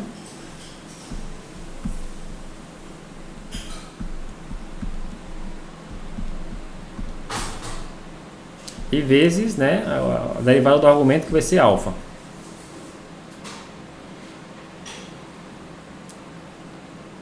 Agora eu vou para o segundo termo, tá? Mesma história, né? Então vai ficar menos alfa, Q', derivada da primeira função vezes a segunda, seno de alfa t mais φ, menos alfa, primeira função vezes a derivada da segunda. Derivada do seno é cosseno. Cosseno de alfa t mais φ. Vezes a derivada do argumento, que é alfa. Então ficou esses quatro termos aí, tá? Então acho que agora eu vou juntar tudo, tá? Vai ficar uma expressão um pouco grande, tá? Eu acredito que esse tipo de coisa vale a pena ser feito, tá? A gente estuda os cursos de cálculo, né? De fato, para essas ocasiões, né? É uma ótima hora para a gente lembrar de todas essas técnicas aí. Então eu vou juntar, a minha equação está aqui em cima. Eu vou juntar tudo que eu acabei de calcular, tá? Aqui embaixo, ó.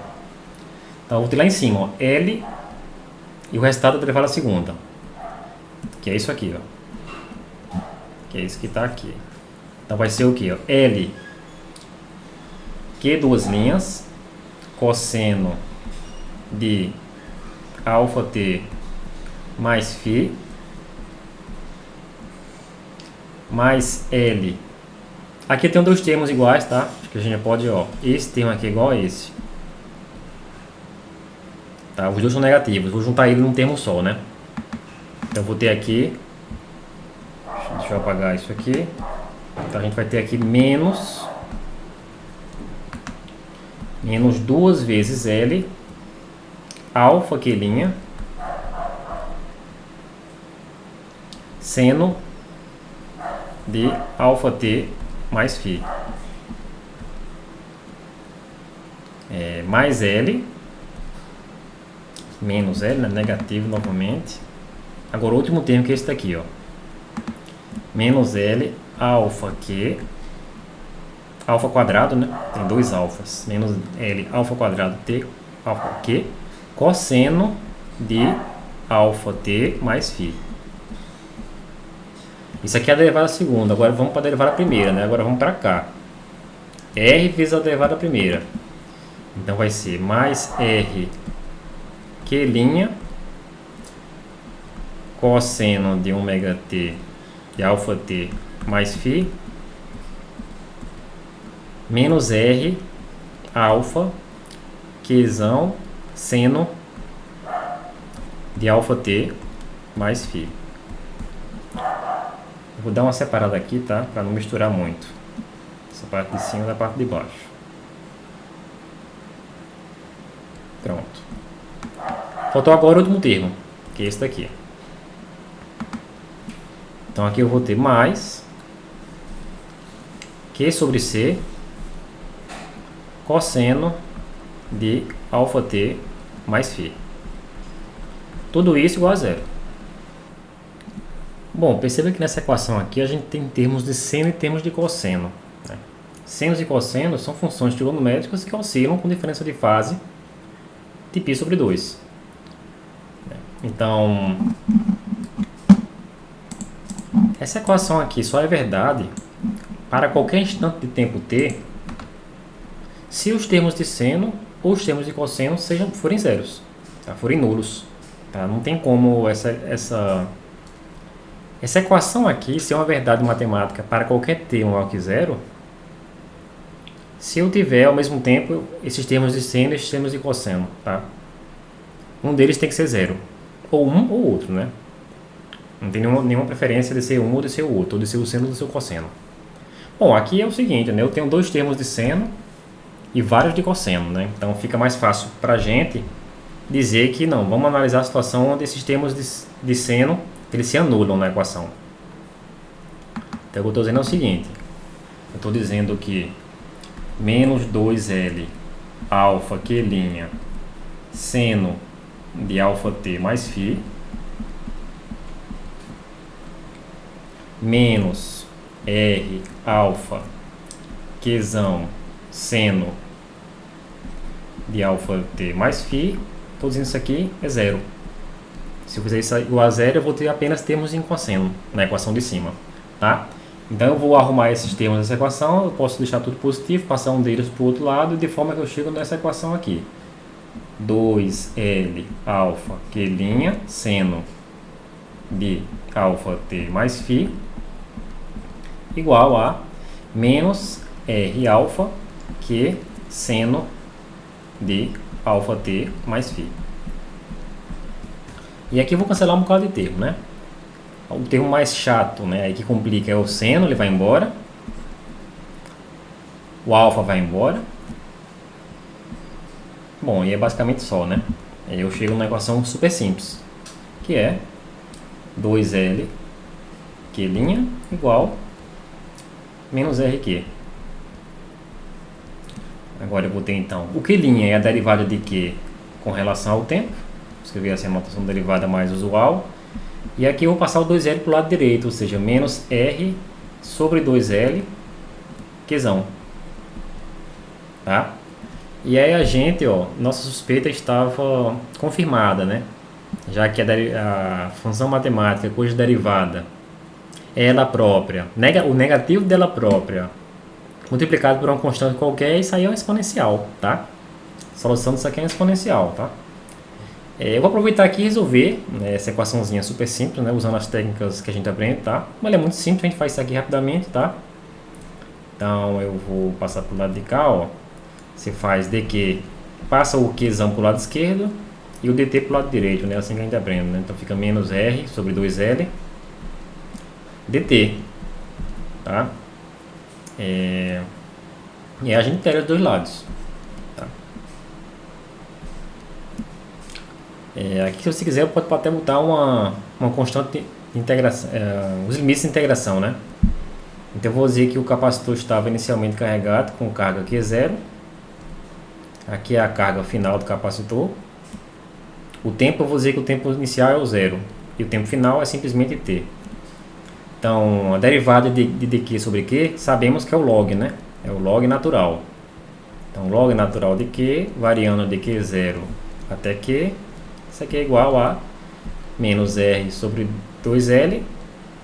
A derivada de dt é t, variando de 0 até t.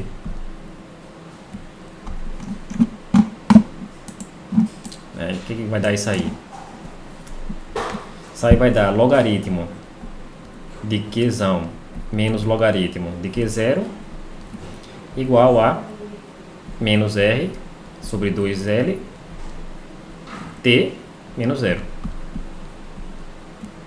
Aqui você vai aplicar aquela propriedade dos logaritmos, né? O logaritmo da diferença, né? O log do quociente, né? Você quer ficar Q sobre Q0. Ou seja, em outras palavras, né? A diferença dos logaritmos é o logaritmo do quociente. Isso aqui, o lado esquerdo, direito, é simplesmente menos R T sobre 2L. Para a gente para a gente tirar, né, o argumento do logaritmo, né? A técnica que a gente usa é tirar a exponencial dos dois lados da equação, né? A gente faz uma coisa assim, né? Faz isso aqui, ó. Porque a gente sabe que exponencial de log de x vale x, né? Com propriedade. Então é uma maneira de extrair o argumento do logaritmo. Então isso aqui vai ficar simplesmente q sobre q0 igual a exponencial de menos r t sobre 2l. Aí acabou aí, né? A nossa amplitude de carga, ela decai no tempo segundo a equação Q0 exponencial de menos R T sobre 2L. Né? E aí a gente pode jogar, né, na nossa função de teste, está lá em cima.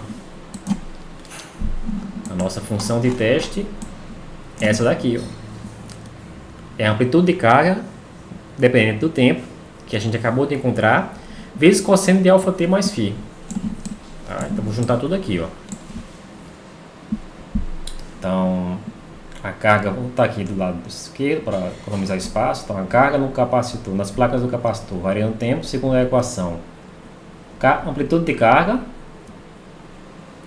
exponencial de menos R T sobre 2L, cosseno de alfa T mais φ.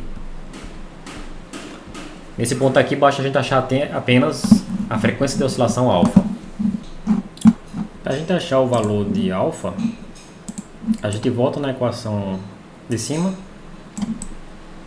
essa equação grandona aqui, e já que a gente supôs que os termos cosseno são zero, a gente vai usar a solução encontrada e voltar para a equação com os termos que sobraram, ou seja, os cossenos, tá?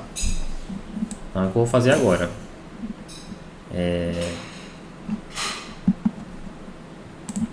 Vou tentar copiar ela aqui, fica mais fácil.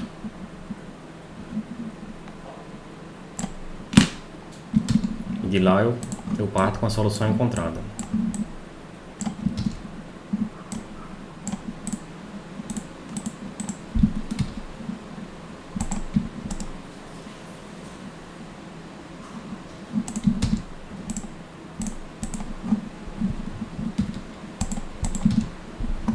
Bom, essa é a solução encontrada, né? Então vamos lá.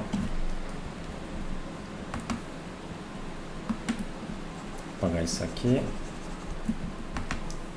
Então, primeiramente eu vou jogar os termos de seno fora, né? Porque a gente já supôs que a soma deles vale zero. Então a gente tem a seguinte equação, a seguinte DO. L, que duas linhas, cosseno de alfa t mais φ, menos L alfa quadrado, que cosseno de alfa t mais φ, mais R, que' cosseno de alfa t mais φ, mais Q sobre C cosseno de alfa t mais φ. Isso aí igual a zero. Então aqui a gente já cancela esses cossenos. Pode dividir toda a equação por cosseno de alfa t mais φ, de forma que a gente chega nessa EDO. L, que duas linhas. Eu vou organizar, né, por ordem de derivadas, da maior para menor. Então fica mais R, que' menos, aqui eu vou botar o seguinte, vou botar o termo possível na frente. Então fica mais 1 sobre C menos L alfa quadrado, que igual a zero, tá? O nosso Q a gente já tem, tá aqui em cima, tá até fora aí do quadro, mas eu vou da tela, mas eu vou repetir aqui, ó. Esse Q de T a gente já encontrou que isso aqui é uma amplitude, é uma carga inicial exponencial de menos R T sobre 2L, que está até aqui, né? Isso aqui é a amplitude de carga dependente do tempo. Então, como a gente tem essa solução, eu vou jogar essa solução no Q, na EDO que sobrou aqui, tá? E a derivada agora é fácil, tá? Porque não tem o produto de duas funções. Então não vai ter regra do produto, vai ter apenas regra da cadeia, que o argumento aqui não tem apenas T. Tá? Então vai ficar o seguinte, ó, L, derivada segunda, ó, vai ter o Q0 e vai cair o argumento duas vezes, né? Ou seja, eu vou ter aqui R quadrado sobre 4L quadrado e volta a exponencial. A derivada da exponencial é igual a ela própria, menos R T sobre 2L. Agora vamos para o segundo termo, mais R. Agora derivada simples, né? Então você tem um Q0, então vai cair negativo, tá? Bom, eu vou botar em parênteses, menos R sobre 2L, exponencial de menos RT sobre 2L. Agora o último termo eu só vou repetir, quer dizer, e substituir o valor de Q, né? 1 sobre C menos L alfa quadrado, Q0, exponencial de menos R T sobre 2L. Isso vale zero. Eu vou cancelar mais termos que estão sobrando aí, todos os Q0s e todas as exponenciais. E vou apenas copiar o que sobrou. Então eu tenho aqui, simplificando também, né? R quadrado sobre 4L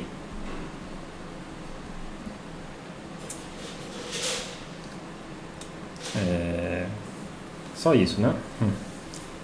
Menos R quadrado sobre 2L mais 1 sobre C menos L alfa quadrado igual a zero. Vamos lembrar que nosso objetivo é calcular o valor de alfa, tá? Então eu vou resolver essa equação que está aí para alfa. A equação de segundo grau, né, deve envolver raízes aí, né? Então vamos resolver essa equação para alfa. Vou subir aqui a tela um pouquinho. Então a gente tem o seguinte.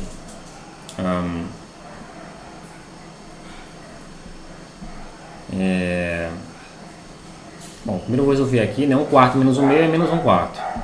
Menos R quadrado sobre 2L, 4L que diga, sobre 4L, igual a... fica L alfa quadrado, né? Menos 1 sobre C. Passei o segundo tempo pro lado direito, tá? Aí eu inverto o lado dessa equação, né, porque eu quero isolar o alfa quadrado, então eu vou ter L alfa quadrado menos 1 sobre C igual a menos R quadrado sobre 4L. Passo o L para o outro lado e 1 sobre C antes que diga, né? Então você vai ter alfa quadrado igual a 1 sobre C, mas vem o L também, menos R quadrado sobre... Bom, acho que vou fazer aqui um pouco devagar, porque para não ter chance de errar, tá? Então deixa eu deixar primeiro L alfa quadrado mesmo, tá? Então, ó, 1 sobre C menos R quadrado sobre 4L.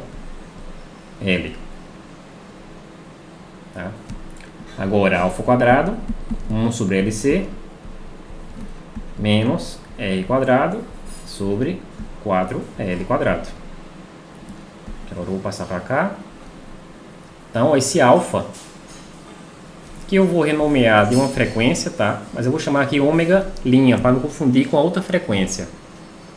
O ômega normal vai ser a frequência de um oscilador LC sem resistência, que vai dar um resultado diferente, né? Então, eu vou chamar de ômega linha.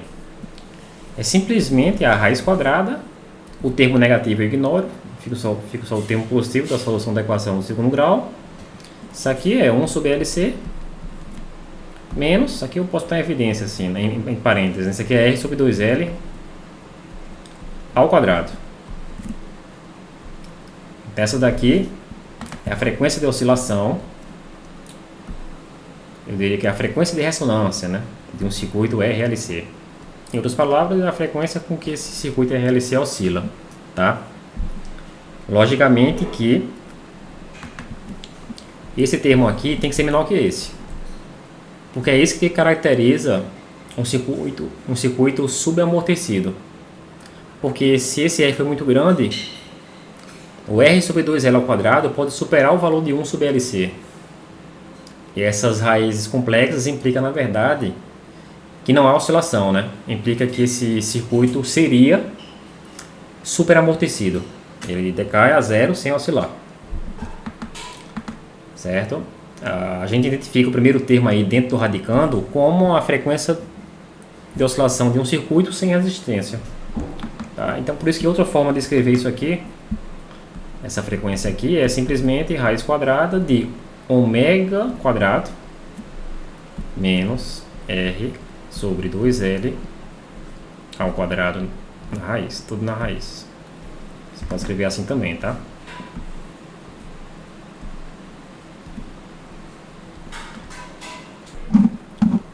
Bom, agora a gente vai, para encerrar esse assunto de oscilações eletromagnéticas em circuitos RLC, vamos fazer um exemplo, um único exemplo, tá? Vou pegar aqui o livro, certo? Seria o exemplo 31.3, tá? Vou subir aqui um pouquinho. Então esse exemplo aí afirma o seguinte, né? Um circuito RLC série tem uma indutância L 12 mH, capacitância 1.6 microfarad e uma resistência de 1.5 ohms. Então a pergunta é, letra A. em que instante de tempo, né, em que instante t, a amplitude das oscilações da carga do circuito é 50% do valor inicial, né? A gente sabe que isso vai decaindo com o tempo, né? Em que instante de tempo isso acontece, tá? Vou fazer só um gráfico aqui, né, para ilustrar o que está acontecendo, né? O que ele está pedindo aí, ó. Então a gente tem aqui a carga no tempo,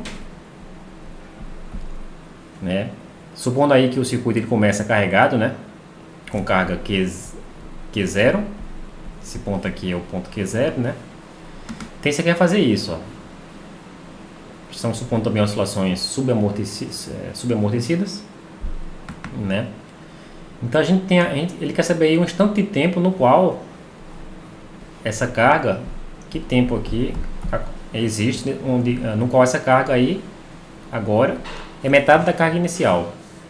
Olha, a gente sabe que essa carga no circuito, né, devido à dissipação, ela decai segundo a equação Q0 exponencial de menos R T sobre 2L, tá?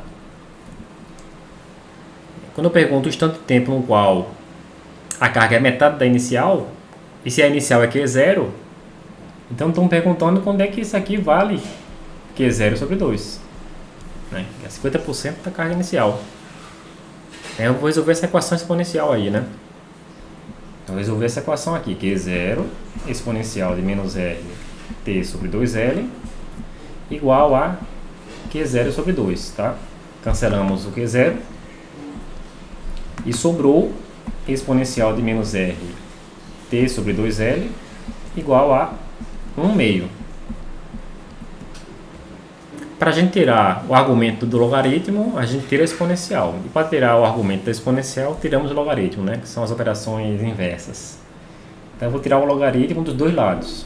Exponencial de menos R T sobre 2L igual a logaritmo de 1/2. Eu estou usando aqui essa propriedade matemática, né, pessoal? Log de exponencial de x vale x. É um jeito de tirar o argumento da exponencial. Então aqui, voltando para cá, né, eu vou ter menos R T sobre 2L igual a... O logaritmo de 1/2 é a mesma coisa que menos o logaritmo de 2, né, pessoal? Usando essa mesma propriedade aqui, ó. Quer dizer, não é bem essa, mas é outra propriedade, né? A gente tem aqui o seguinte, né? Log de A é o mesmo que log de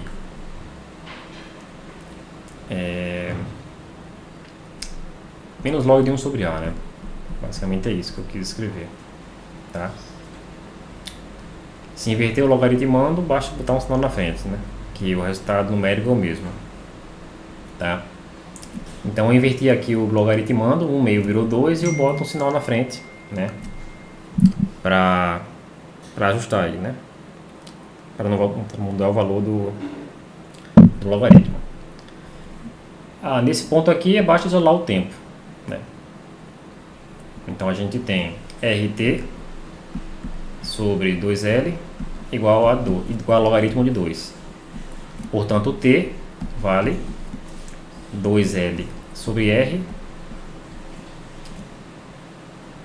logaritmo de 2. Tá? Como a gente quer uma expressão numérica aqui, né, ele deu números, né? Então a gente quer esse tempo aí em segundos, né? Então vamos aqui para um sistema algébrico, tá? E resolver esse problema numérico aí, tá? Ó, isso aí é o seguinte, ó. Isso aí é 2, o L é 12 milihenries.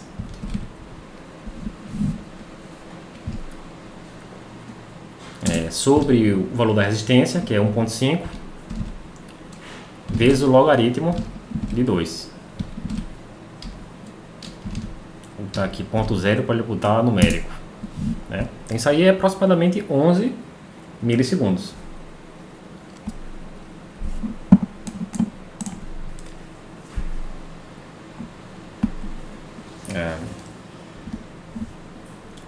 Aproximadamente 11 milissegundos. Então isso aí é o instante de tempo no qual acontece isso, né? A carga inicial, a carga final é metade da carga inicial, tá? Aqui do lado agora eu vou fazer a letra B. Ou na letra B, quantas oscilações o circuito executou até esse instante? Uma pergunta bem interessante, né? Quantos ciclos ele fez até chegar nessa carga? Tá? Como é que a gente resolve essa questão? É só comparar esse tempo aqui com o período desse circuito, né? E aí ele faz uma divisão, né? Se o período for 2 milissegundos, então é 11 por 2 ciclos, né? Então eu vou primeiramente calcular a frequência, né? Pode fazer direto se quiser, né? Ó, a frequência desse circuito aqui é raiz quadrada de ômega quadrado menos R2 sobre L2 sobre 2L, que diga tudo ao quadrado.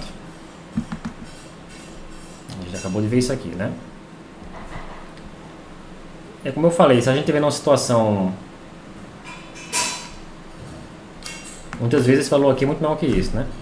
Mas enfim, eu acho que não precisa supor essa aproximação. Vamos calcular de fato a frequência da oscilação desse circuito aí, tá? A gente faz um computador mesmo, né? Então, esse cálculo aí é simples. Então eu vou escrever assim, tá? De fato, está explicitamente aqui 1 sobre LC menos R sobre 2L ao quadrado. Então vamos obter o valor desse... Na verdade, já podemos escrever uma expressão para o período, né? Lembrando que ômega é 2π sobre t, que é mais prático, obter logo o valor desse, uma expressão para esse período, tá? Esse aqui vai ser 2π sobre ômega, né? Então é 2π sobre a raiz quadrada de 1 sobre LC menos R sobre 2L ao quadrado. Fazendo a divisão do tempo por esse período, a gente obtém um total de ciclos. Vou fazer no computador aqui esse cálculo. Então isso aí é 2π, vou botar com 3,14 mesmo, né, sobre raiz quadrada de 1 sobre, então parênteses, vai ser 1 sobre LC menos um termo aqui ao quadrado, tá? Estou separando aqui esses termos. Aqui é LC.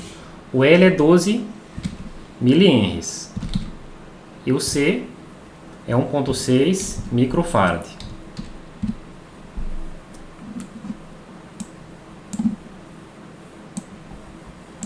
Agora vem aqui o segundo termo, esse termo aqui, ó, R sobre 2L. O R é 1,5 ohms, aí eu vou dividir por 2L. 2 vezes o L é 12 milihenries, 2 é menos 3, 2 vezes 10 é menos 3. Bom, é isso aí. Então, esse tempo aqui vai dar menos de 1 milissegundo, né? Isso aqui deve dar 0,87, né? A vírgula está aqui, 1, 2, 3 casas. 0,87 milissegundos.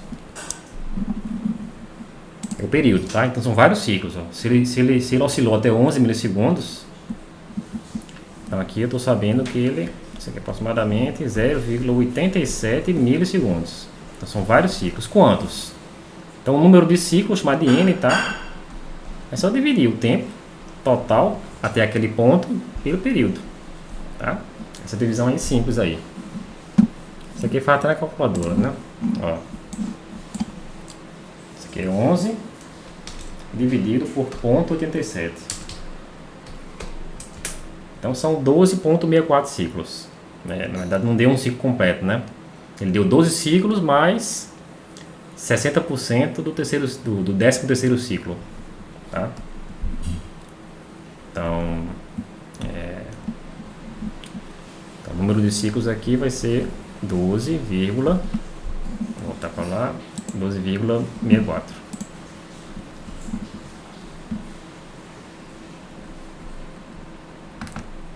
E a resposta.